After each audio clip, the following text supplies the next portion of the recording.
All right. Hello, everyone. This is Picking Sides. I am Professor Sides, and with me, special guest, cousin Jared. He is actually my cousin. This is not just a gimmick. We are here with episode one of the 2021 college football season, week zero, episode one, week zero, take three, actually. We are working out the kinks just like the players are. Everyone's a little rusty this time of year when it comes to the gridiron. Other than this being take three, cousin Jared, how are you doing? Doing pretty well, and definitely excited to get the season started at noon on Saturday with the week zero slate. I know a lot of people are into the NFL. They love fantasy football. They love gambling on NFL. Me, it's been a love affair with college football as long as I can remember. This is my time of year. This is my time to shine. So very, very excited about what the season holds. Yes, I remember growing up, we favored playing NCAA college football over Madden, and we're seeing the fruits of that labor right here. I don't think the hours we spent playing video games are going to help us here, but if nothing else, it was a little foreshadowing as to which direction we wanted to go with providing some football gambling content for people. Yeah. Yeah. So, without any further ado, we'll get right to it. We're going to cover all five games that involve FBS schools this week. We usually will not cover every game. That would take way too long. But in this case, with so few of them, we're going to cover them all, whether we have plays on them or not, is kind of irregardless. We're going to post all of these onto a Google Sheet, just like I do with the baseball pick, so you can track our records. And neither one of us actually knows what the other one's picking, so we could be on the opposite side of each other and go head to head. We could be on the same side. We will see. You will find out along with us. So, starting us off, noon Central Time, Saturday, Nebraska at Illinois. Nebraska opened up a 9.5 point favorite. That number has dropped down to 7 right now. Which way are you leaning on this one, cousin Jared? So initially, I was looking for a reason to back Nebraska. There was something inside of me that didn't want to back Illinois, who fired their coach because they weren't any good, and back a first-year head coach in that scenario. But when I started doing my research for this game, I don't know if you've been paying attention, but there's not much good stuff going on with the University of Nebraska football program right now. So Mitch Sherman with The Athletic had an article today about Scott Frost in season 4, and I wrote this down, so I'll repeat the quote verbatim. The plan for a reboot to start year 4 in Lincoln features a renewed focus on details of the game, such as special teams and discipline play, and an emphasis on reducing penalties. Frost also changed his recruiting style this offseason, and it went on to say a few more things. But I don't know about you, but to me, that doesn't sound like a coach in year 4 who has much confidence in his team. And it just doesn't give me a good vibe. And, don't forget, the NCAA announced last week that they're investigating the Nebraska football program. And I'll be the first one to say nobody's really scared of the NCAA anymore. But this relates to unsanctioned practices during some of the COVID lockdowns last year. If there's anything I think the NCAA will actually still try to enforce, it might be, some of those things stemming from the COVID restrictions and everything.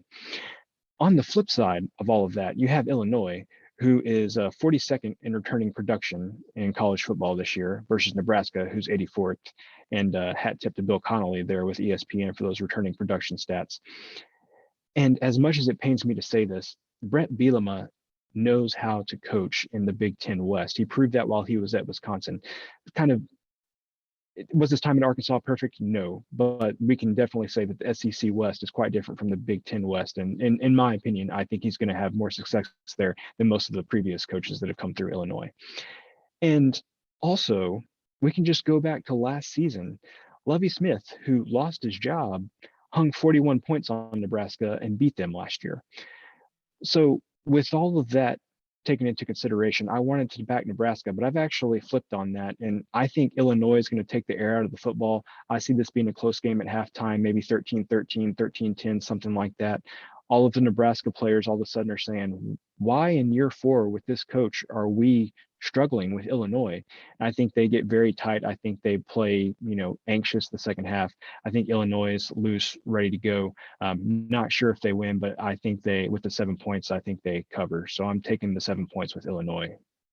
All right, yeah, first official pick here looks like for you, and I have to agree with you there from a personal standpoint. Now, the model that I've built has this game at 7.2, so basically right on the number. So it's a no play from me, but I like a lot of what you said there. It's absolutely a make or break year for Scott Frost. If I remember correctly, I heard some of the defensive players in the secondary for Nebraska talking last year about how clueless and how lost they were and things of that nature. It was really bad there. Like you said, giving up more than 40 points to Illinois, not good, not good at all No, there. And no. so, yeah, and so like I said, from a personal standpoint, I like what you said there. So from a model standpoint, not a play for me. But you're right. If Nebraska doesn't come out and get out to a nice early comfortable lead and run away with this, you're going to have a lot of questions. And I don't know who the questions are going to be coming from necessarily, but if it's from the guys in the locker room, that won't end very well. And Illinois definitely does have a good chance, especially at home, to keep this close. So I like where your head's out there. Moving on to the next game here, we're going to go in rotation order for these, so not in time order. The next game on the slate, the Hawaii Rainbow Warriors traveling to Los Angeles to play UCLA. UCLA is a 17-point favorite, and you got to lay a little juice if you want to take the Bruins. Cousin Jared, where's your head at here? So I cannot be unbiased for the University of Hawaii. I love the University of Hawaii. I love the Rainbow Warriors. I love the midnight central kickoffs to watch their games. The great way to end a college football Saturday. With all of that being said, I think Hawaii is going to be perfectly respectable for Hawaii this year. But I can't get there with Todd Graham. He has a reputation of things start out fine to okay and slowly kind of goes downhill. I just don't think he's the best coach out there. And there's also been a lot of negative news around the stadium front, kind of the environment around the program. Aloha Stadium was condemned. They're playing at a temporary stadium that was constructed there on campus at the University of Hawaii. But they also found out that they're not going to be able to have fans at their home games for the first few weeks of the year due to the resurgence of COVID cases there on the islands. So it's just kind of a little uncomfortable situation for them right now. On the flip side of that, UCLA, this is in my opinion, the best team that Chip Kelly has had since he's been there. They really started playing better towards the second half of last year. And the exact opposite of Hawaii, this is going to be the first time they get to play in front of their home fans since 2019. So I think there's going to be a really good atmosphere there at the Rose Bowl on Saturday. But with all that being said, flashing red lights, sirens going off, UCLA next week hosts LSU. I think this is a big look ahead spot there.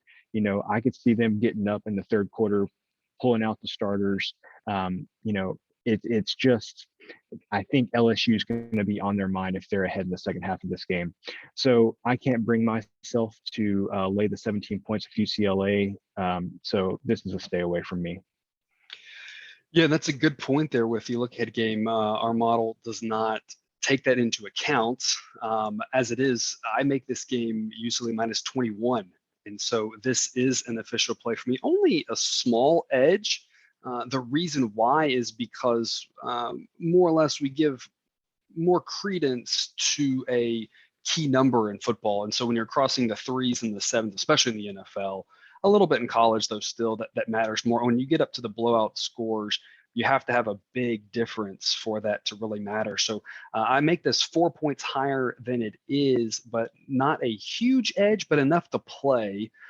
So I'm officially taking UCLA minus 17. Official juice that I'm landing with that. I don't love it, but is minus 116. Just from a observation standpoint, they have rolled offensively when they have been able to keep the quarterback clean. I don't see Hawaii putting any pressure on them. I see this being 35-0, 42-0 early on. The back door is a possibility, and that always worries you laying any number of points. But I think UCLA should be able to have their way. The other thing of note, something to keep an eye on with UCLA this year, in Chip Kelly's first couple of years, they didn't play Chip Kelly football. They played slow. Yep. And that says a lot about what you think about your offense, especially with what you saw with him playing at Oregon. He knew if he played fast, it wasn't going to end well. He was Right. just going to punt and put his defense back on the field. Last year, they started cranking it up a little bit as they got rolling. And so I think he's starting to like what he has there. And that tells me everything I need to know.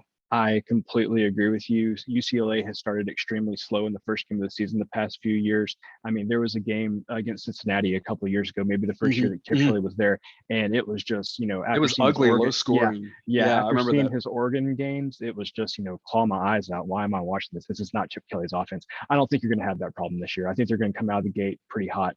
I can't get past that LSU game next week. That makes sense, and that should be a good one to discuss next week. UCLA and LSU will be a fun matchup. Yep. But moving on to our third game for this week, a game that would not cross the radar in a normal week, but hey, you got 5 games, you're going to watch them all.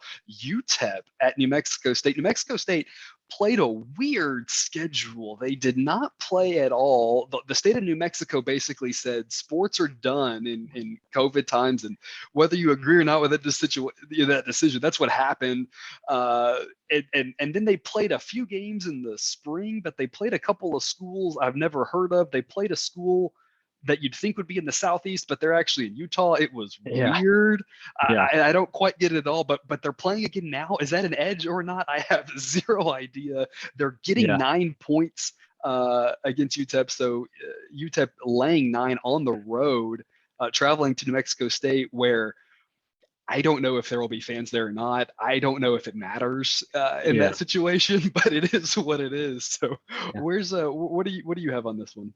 So this is the hard-hitting analysis that you come to this podcast for, because of all of the research I did for these games, I did the most research for UTEP at New Mexico State. Oh, I love it. So I love it. Also, if you're lucky enough to get one of the Valley Sports, I think, channels that this comes on, good for you. I'm sure everybody wants to be watching UTEP and New Mexico State. Of course. So, what else are you going to do on a Saturday night with nothing else happening, right? Exactly. So I wrote in all capital letters on my research sheet, I want to bet UTEP. I want to believe in UTEP. That's what I wrote down. They won 3 games in 2020, the most games they've won in the season since 2016. New Mexico State, as you alluded to, only played 2 games last year. Those were both during the spring. They lost by double digits to Tarleton State, which is actually here in Texas somewhere. Couldn't tell you where, maybe San Angelo, who knows. And they had a single-digit win over Dixie State, which, as you said, is in Utah, not in the Southeast. I don't understand that at all. Yeah. So all of that context seems like an easy UTEP play here. But digging into those UTEP wins last year, none of them were very impressive. They beat Stephen F. Austin by 10, Abilene Christian by 4, and Louisiana Monroe by 25, which sounds like a pretty decent win. Louisiana Monroe went winless last year and canned their coach to hire Terry Bowden. Terry Bowden, actually, at Akron from 2011 to 2018. Any ideas where he has been since he left Akron in 2018? No, I haven't heard the name in a while. He was an unpaid graduate intern with Clemson. So good for him. I guess he maybe got a national championship ring out of that. Anyway. Hey, no one can ever take that away from him. Yeah, exactly. So again, this is what you come to this podcast for. So excluding Louisiana Monroe last year, the last time that UTEP would have covered a spread of laying 9 points against an FBS team would have been November 26, 2016 against North Texas. I want to believe in UTEP. I can't get there. For me, this is a stay away because I'm definitely not betting New Mexico State, but I just can't quite get there with UTEP either.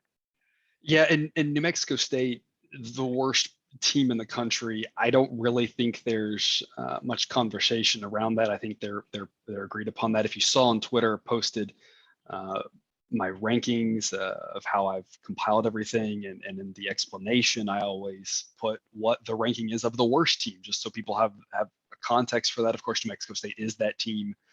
They are very bad. The fact that they're only getting single digits is kind of concerning.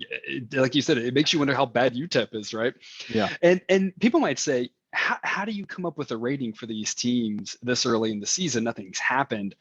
But you have to remember that recruiting rankings are very predictive. Um, Previous results are very predictive. We have a lot of tools to project, and they won't be perfect, but on the whole, they tend to lead us in the right direction. We know New Mexico State's going to be bad, but as you alluded to there, we also know UTEP is going to be bad. I only make this game 6.5. It's not that I think New Mexico State is any good. It's just I don't think UTEP is any good either. Yep. And I'm going to be brave.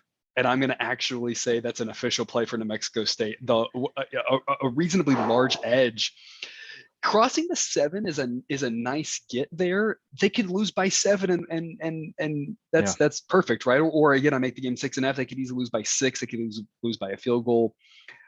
They could lose by 30. They could win. I think this is one of those anything could happen games, and nobody should be surprised. And so when you're getting 9, that seems like a win. Yeah.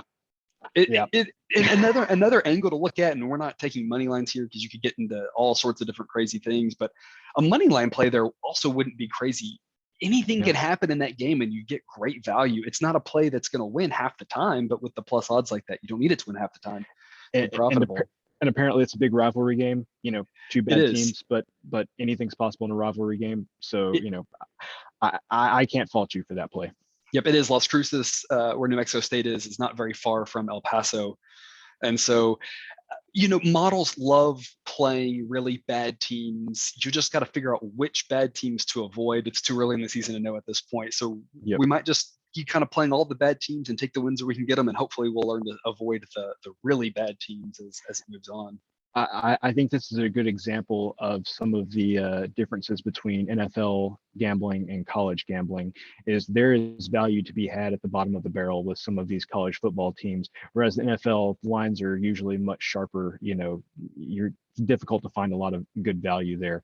Some of these college football games, especially way down the sheet like this, you can usually find some value. Absolutely. And that's the value that we're going to hopefully exploit as the year goes on. Next game on the docket, UConn at Fresno State.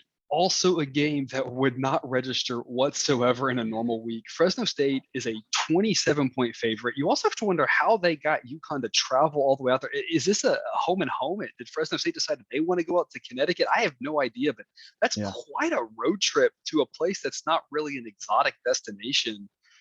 Fresno State. In week zero. It doesn't make a lot of sense. Fresno State, again, 27-point favorite. So if you want to back Fresno State, you're laying a lot of points there. You have an angle for us. My notes for this said UConn at Fresno State. That was it. There will be a game. There will be a game. Will be played. You can gamble on it. I would probably not recommend gambling on it. UConn, I think, is going to be bad. Fresno State, I think, will be an above average Mountain West team. Is that worth laying 27 points in week 0? UConn having last year completely off, hasn't played a game since 2019. It's a stay away from me. And it totally makes sense. I completely agree with that. However, the model disagrees with that. The model thinks this is too many points and wants to take UConn. Should you take UConn? I have no idea. A lot of these games, when they're bigger games, right, we can talk about some things. We can talk about some things we've seen. We can say, I really agree with the model because of this or that. Sometimes you just trust the math, and the math. And sometimes you trust the math on a team that hasn't played in a year. I think the key here for why UConn is a play, 27 is a lot of points. Obviously, you'd love 28, but when you get up to that many points, it's just a lot of points for, yes, UConn is bad, but Fresno State is not the second coming of Alabama, right? They're not a team that should get out to a 40-point lead at halftime, and that doesn't mean they won't, right? Anything can happen, especially in one game. Anything can happen, but they're not a team that you feel like is going to just go out there and lay down the gauntlet and be up, and this thing's going to be over.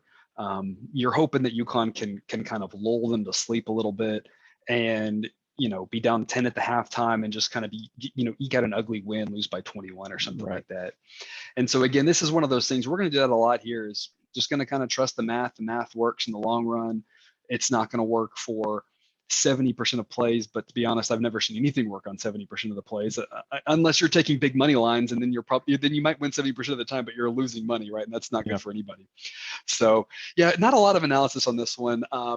I can't wait for the analysis on the next one because we've really hit the bottom of the barrel now. Again, going in rotation order, now we are down to number 308901 Southern Utah at 308902 San Jose State. Again, week 0, man. And San Jose Yeah. State, who pretty good last year in the Mountain West, expected to compete again, only favored by 21 at places that this game has a line at. I have an idea of where you're going with this one. I'd like to hear you defend your position. So the official name of San Jose State will be 2020 Mountain West champs San Jose State from now on. Touche, touche. Had a very good year last year. The victories, they had some wins against the New Mexicos and UNLVs and some of the lower tiers of the Mountain West. They also had wins over Air Force, San Diego State, Nevada, and they beat Boise State in the conference championship game. So they had some pretty good wins last year. They're 27th in the country in returning production.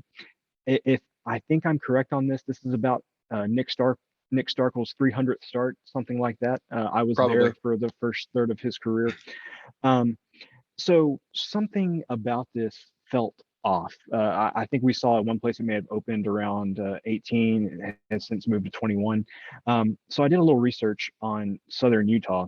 They were 1-5 last year. So again, alarm bells going off here. Why did it open at 18?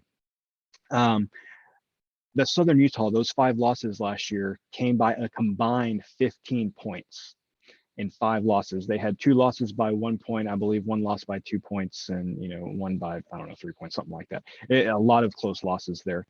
With that being said, San Jose State has so much returning production. They have a good, solid team. They have a veteran quarterback that I think is going to know how to come out and prepare and be ready to go week 0. I don't see any way that San Jose, back in front of fans for the first time since 2019, just like UCLA being in the state of California, I just don't see a way that San Jose State doesn't come out playing solid football right out the gate. Personally, this isn't out there yet. I would play San Jose State in the first half to cover. If you could get anything, maybe lay 2 touchdowns in the first half. Excuse me, I said first quarter. If you could get them to lay 2 touchdowns maybe in the first half, that's a number that I would gladly take. If I could get maybe 13, lay 13 points in the first half, that's definitely something I would do.